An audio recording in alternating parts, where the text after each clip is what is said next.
नमस्कार, मैं हूं आपके साथ सोनिया चौहान। बुलेटिन का आगाज करते हैं उत्तर प्रदेश के खबरों के साथ। रुक करते हैं खबरों की ओर।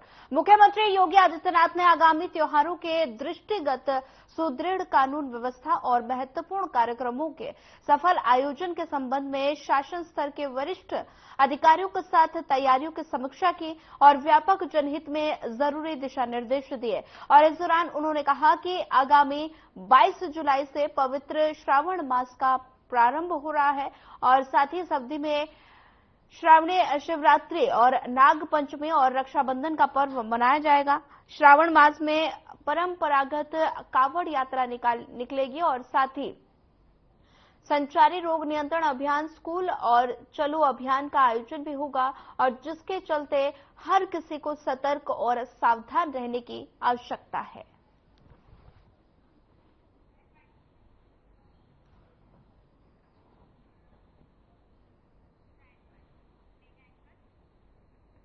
मुख्यमंत्री योगी आदित्यनाथ ने सोमवार को आयोजित एक महत्वपूर्ण बैठक में शासन स्तर के वरिष्ठ अधिकारियों के साथ बाढ़ प्रबंधन और जनजीवन की सुरक्षा के दृष्टिगत जारी तैयारियों की समीक्षा की और व्यापक जनहित में आवश्यक दिशा निर्देश दिए। और साथ ही बैठक में मुख्यमंत्री ने प्रमुख दिशा निर्देश दिए। प्रदेश में व्यापक जनधन हानि के लिए दशकों तक कारक रही और बाढ़ की समस्या के स्थायी निदान के लिए 7 सालों में किए गए सुनियोजित प्रयासों के अच्छे परिणाम मिले और बाढ़ की दृष्टि से अति संवेदनशील जिलों की संख्या में अभूतपूर्व कमी आई है। और वहीं सीएम योगी ने आदेश दिए हैं कि इस वर्ष भी बेहतर कोऑर्डिनेशन, क्विक एक्शन और साथ ही बेहतर प्रबंधन के बाढ़ की स्थिति में लोगों की सुरक्षा सुनिश्चित कराई जाए।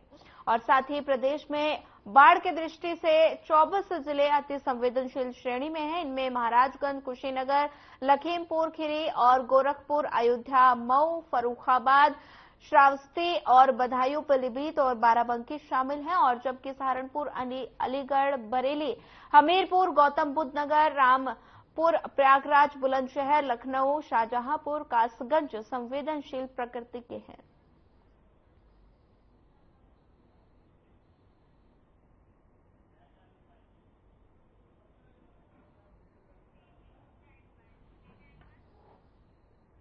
पूर्व प्रधानमंत्री एचडी देवेगौड़ा ने लोकसभा अध्यक्ष ओम बिरला से दिल्ली स्थित निवास पर जाकर भेंट की और इस दौरान देवेगौड़ा ने ओम बिरला को फिर से लोकसभा अध्यक्ष बनने की बधाई दी और साथ ही उनके 5 साल के कार्यकाल की भी सराहना की।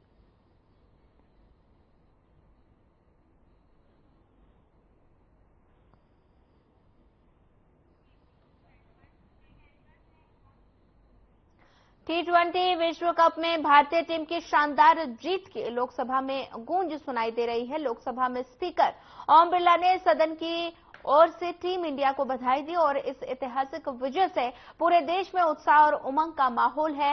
ये जीत युवाओं और खिलाड़ियों के लिए प्रेरणा का समृद्ध माध्यम बनेगी और ये सभा भारतीय टीम और कप्तान रोहित शर्मा को इस जीत के लिए बधाई देती है।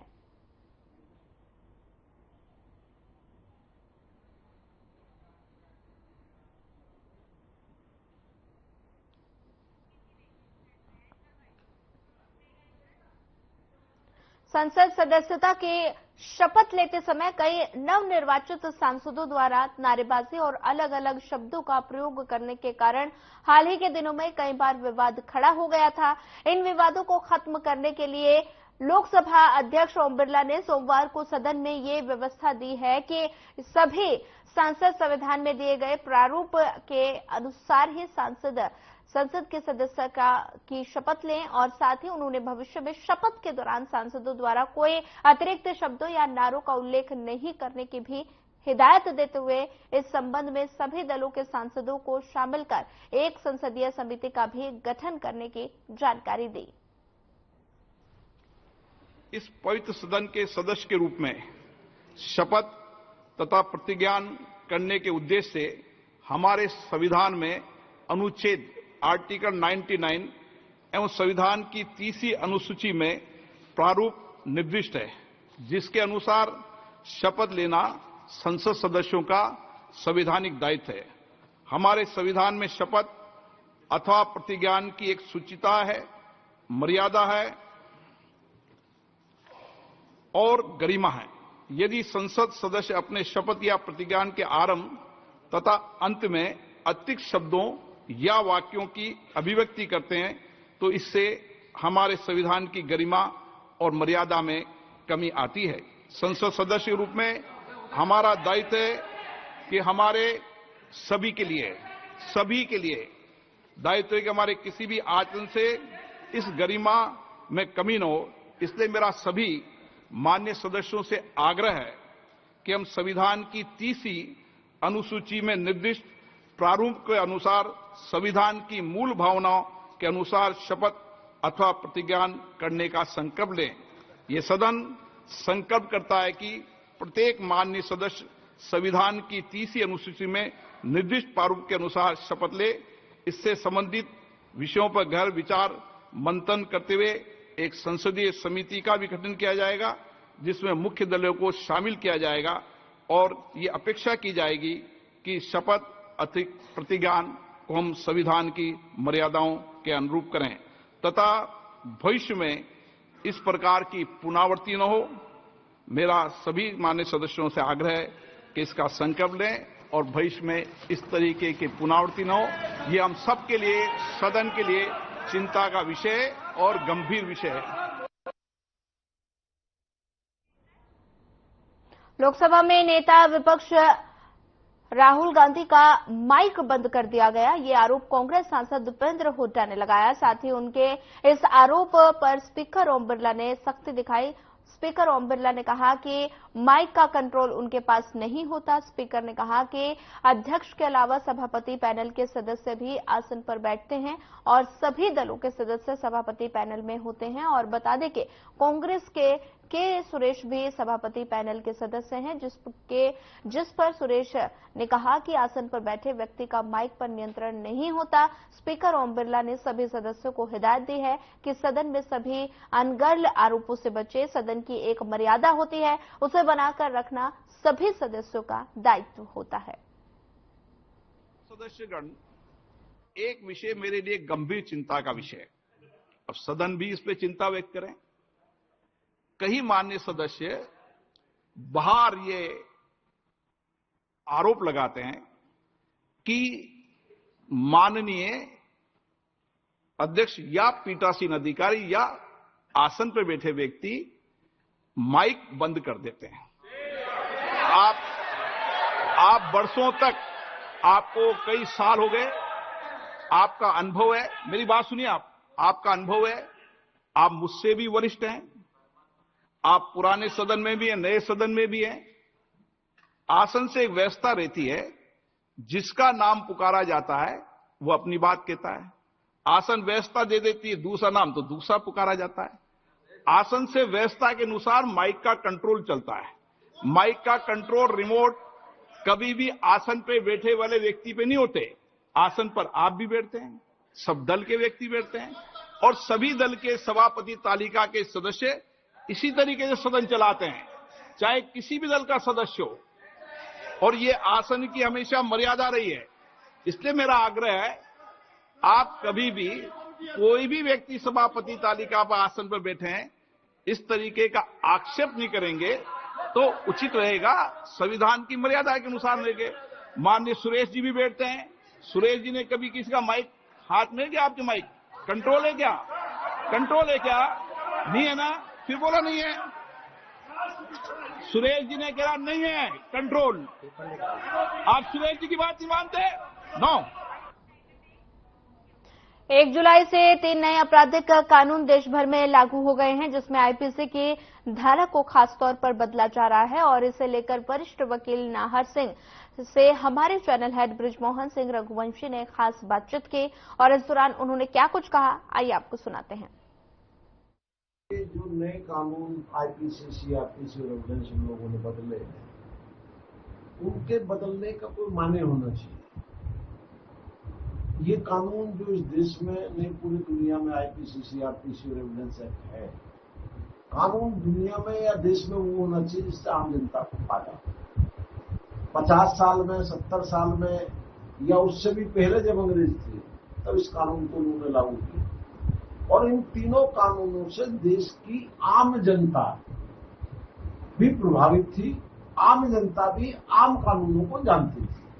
जैसे धारा 302 है, कोई जानता है कि मर्डर, अब केवल उस धारा को 302 को 102 लिख दे, इससे क्या फर्क पड़ेगा कानून पे। लेकिन देश पे आर्थिक बोझ जितना पड़ेगा उसकी हम कल्पना नहीं कर रहे हैं। इन सारे देश को, इन सारे कानून को कंप्यूटराइज करना, इन सारे देश के लोगों को ट्रेनिंग देना, मेरे को अरबों करोड़ों रुपए का इस देश पे आर्थिक संकट इन्होंने डाला है। नंबर दो ये है कि इस कानून से, जैसे ईडी किस दिन इलेक्टों में पार्लियामेंट में चर्चा हुई, कौन कौन लोगों ने उसमें हिस्सा लिया, क्या आपने किया, आपने 2 लोगों को लगाया और 302 की 102, 102 की 204, 204 की 205, इससे नहीं होता कानून, इससे देश नहीं चलता। देश चलेगा हर चीज से।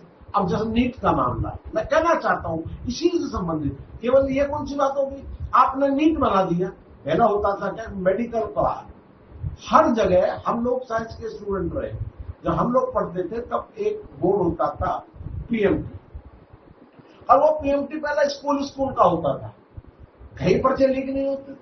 उसके बाद प्रदेश का सीपीएमटी बना, प्रदेश लेवल पर होता था सीपीएमटी। सारे मेडिकल कॉलेज उत्तर प्रदेश के जो होते थे उनमें प्राइवेट भी होते थे, और उनकी बागडोर उत्तर प्रदेश सरकार के हाथ में होती थी या उस सरकार के हाथ में होती थी। लेकिन और उसमें कहीं नकल नहीं हुआ, जब तक सीएमटी बनी कोई पर्चा आउट नहीं हुआ। लेकिन आप हिंदुस्तान में 3 चीजों को, नंबर 1 शिक्षा, higher education, primary education, number 2 medical, तीसरा AIS, इन तीनों को आप कब्जाना चाहते हैं भारतीय जनता पार्टी के लोग, और इन पर कब्जा करके देश पर कब्जा करना चाहते हैं। और अब इन्होंने उसी के लिए इन्होंने नीट को बनाया, उसी के लिए इन्होंने NIT को बनाया। क्या जरूरत पड़ रही है साहब, आप पूरे देश में दखलंदाजी करेंगे? जिस संगठन का कोई ऑफिस नहीं, जिस संगठन पर कोई मशीनरी नहीं है, आप वो पूरे देश में मेडिकल की परीक्षा लेगी, क्यों लेगी साहब? उत्तर प्रदेश सरकार है, 50 मेडिकल कॉलेज है, उत्तर प्रदेश सरकार एक स्टूडेंट पे 10 लाख, 5 लाख, 8 लाख रुपए खर्च करती है। उत्तर प्रदेश सरकार क्यों नहीं देखेगी? आप वहां बैठ के पूरे देश को चलाएंगे क्या? आप पे 1-2 चीज नहीं हो सकती है, हर चीज की आप कोली भर के देश पे कब्जा करना चाहते हैं। जैसा कि आपने पहले कहा, 400 पार का नारा क्या था, ये इस देश के संविधान को बदलने की आप पे कोशिश कर रहे थे, उसमें आप सक्सेस नहीं हुए। अब नीट क्या है, और ये भी इसी तरीके से कब्जा करने की। वाह भाई कितना प्यारा आदमी है। एक आदमी जो दुनिया भर का सबसे बड़ा बेईमान है, मध्य प्रदेश में आप उसको ले गए और व्यापम घोटाला हुआ, 54 गवाह में तो 52 का हत्या हो गई। कितना बढ़िया आदमी है, कितना बढ़िया वो पेपर आउट करता है, उसको आपने और प्रमोशन किया। अब आप उसको ले गए छत्तीसगढ़ से आप उसको ले आए दिल्ली, और दिल्ली से आप उसको नीट का चेयरमैन मानते। पूरा देश जल रहा है, पिछले 10 साल से पूरे देश का युवा जल रहा है। 54 पेपर अब तक लीक हो चुके हैं, उस पर कोई जोर नहीं। आज देखिए नीट पर शोर बच रहा है, लेकिन हमारे देश के माननीय प्रधानमंत्री 1.5 साल हो गया 3 नए आपराधिक कानून को लेकर गृहमंत्री अमित शाह ने प्रेस कॉन्फ्रेंस की, और इस दौरान उन्होंने क्या कुछ कहा, आइए आपको सुनाते हैं।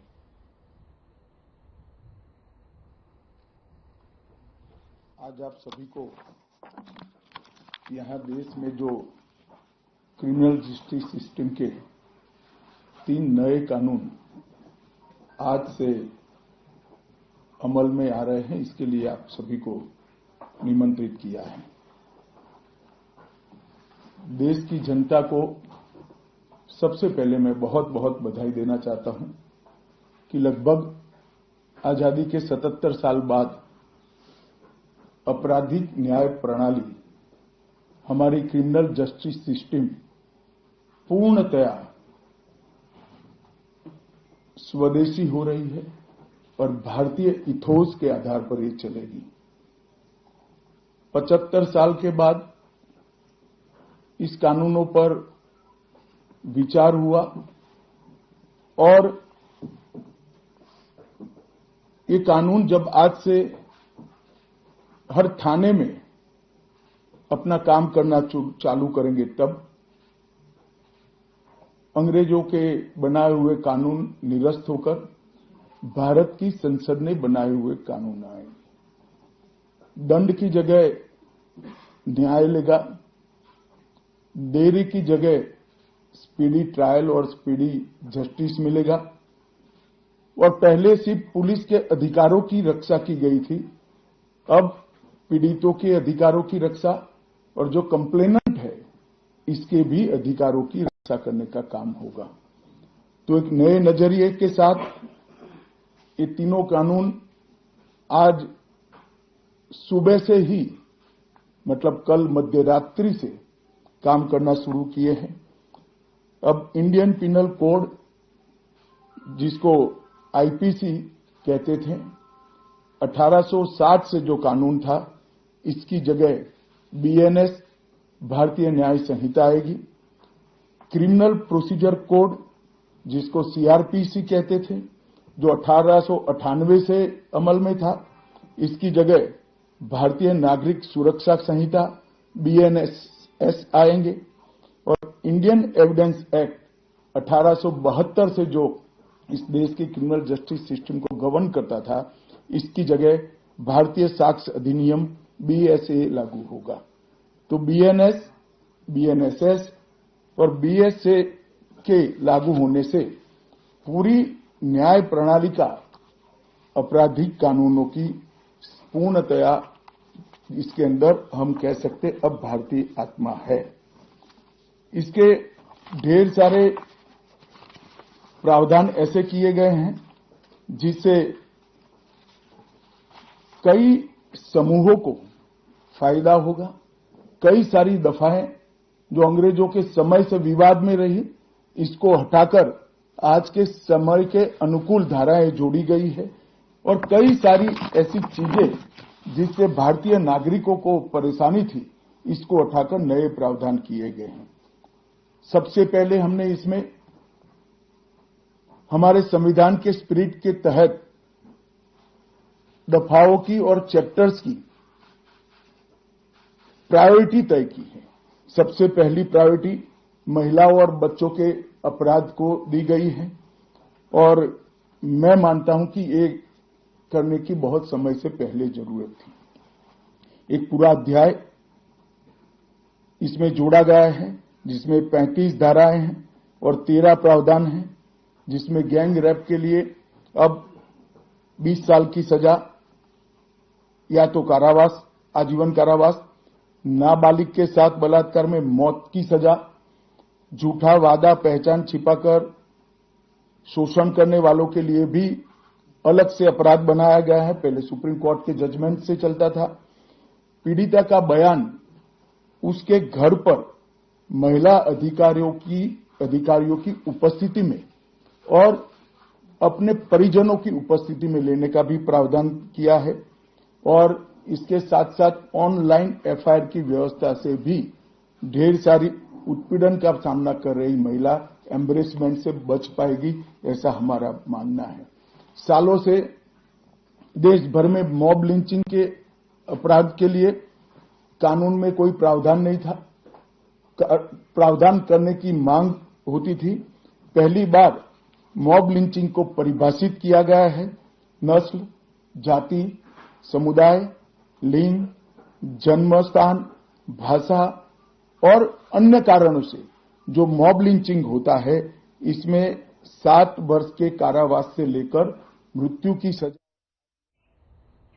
गृह मंत्री अमित शाह ने 3 नए कानून को लेकर प्रेस कॉन्फ्रेंस की और साथ ही उन्होंने बताया कि इसमें कई बड़े समूहों को फायदा होगा। और साथ ही बढ़ते अगली खबर की ओर, केंद्रीय कार्मिक राज्य मंत्री जितेंद्र सिंह पारिवारिक पेंशन भोगियों के शिकायतों के प्रभावी निवारण के लिए एक विशेष अभियान की उन्होंने शुरुआत की। और साथ ही बता दें कि जितेंद्र सिंह पारिवारिक पेंशन भोगियों के शिकायतों के प्रभावी निवारण के लिए एक विशेष अभियान की शुरुआत की गई। कार्मिक मंत्रालय की तरफ से बीते रविवार को जारी एक बयान में कहा गया कि वर्तमान में ऑनलाइन केंद्रीयकृत पेंशन शिकायत व निवारण प्रणाली पर प्रतिवर्ष लगभग 90,000 मामले पंजीकृत किए जा रहे हैं। बयान में कहा गया कि कुल शिकायतों में से पारिवारिक पेंशन संबंधी शिकायतों का प्रतिशत लगभग 20 से 25% है। बयान में कहा गया कि पारिवारिक पेंशन भोगियों की शिकायत का एक बड़ा हिस्सा महिला पेंशन भोगियों का है। ARPG Mr. Srinivas, who is now a veteran in this department and even one of the senior most civil servants in the government of India, DG BSF Mr. Agarwal, Dr. Nitin Chandra Dubey Sahab, Sen Gupta, all the senior officers from the banking sector, pensioners. सबसे पहले तो हमें ये समझना है कि why we are launching this campaign. You see, because it is not that we are doing any charity or benefit to this section of society which belongs to pensioners. We have a huge stake in them. आप ये ना सोचिएगा कतई भी कि कुछ आपके लिए सरकार कर रही है। ये सरकार इसलिए कर रही है कि ये राष्ट्र निर्माण में अब अनिवार्य बन गया, इसके बगैर कोई विकल्प नहीं है हमारे पास। The number of pensioners today exceeds the number of working employees in government, which is quite unlike what it was about 3 decades back. अगर आपके 45-50 लाख वर्किंग एम्प्लॉइज थे तो पेंशनर उससे कम थे। और एक बार गोवा की बैठक में बहुत लंबी जब चर्चा चली और सबको कोई ना कोई शिकायत थी, तो आखिरकार उन्होंने मुझे पूछा कि अब इसका समापन कैसे करना है। तो मैंने कहा सबसे पहले तो आप बधाई के पात्र हैं कि आप में इतनी ऊर्जा है कि आपने इतनी सारी शिकायतें हमारे आगे रखी, क्योंकि इस देश ने वो भी जमाना देखा है कि बहुत सारे हमारे सज्जन बिना फेयरवेल पार्टी लिए हुए सेवानिवृत्त होने से पहले ही धरती से कूच कर जाते। तो the life span has increase, so all these things are intermingled. At the time of independence, the lifespan of an average Indian was hardly 50-55 years. Its retirement age was 55. Many of us did not live long enough even to get a farewell party. Now the lifespan has increased. Currently, it has gone up to 65, 66. It's progressively on the rise. So we have a huge population of plus 60 who are officially retired, but otherwise neither tired nor retired. So when they superannuate formally from the government service, they are at the peak of their expertise, the peak of their experience. They are well versed with the sector, the field which they are working. और मेरा हमेशा ये आग्रह रहा है कि हमारा दायित्व है कि किस प्रकार से उनकी अनुभव को और उनके एक्सपर्टाइज को राष्ट्र निर्माण के कार्य में स्ट्रीमलाइन करके उपयोग में लाया जाए। वरना क्या होगा कि ऊर्जा भी है, समझ भी है, काम कुछ नहीं है, तो कोई आरटीए एक्टिविस्ट बन जाएगा तो वो भी इनके लिए दिक्कत हो जाएगी, क्योंकि विभाग के बारे में सब कुछ पता होता है। But that is on the lighter side. But on a serious note, we can certainly use this as a very important section. And I have been always advocating even to the other ministries that you. फिलहाल इस bulletin में इतना ही। ज्यादा खबरों के लिए बने रहिए हमारे साथ। नमस्कार।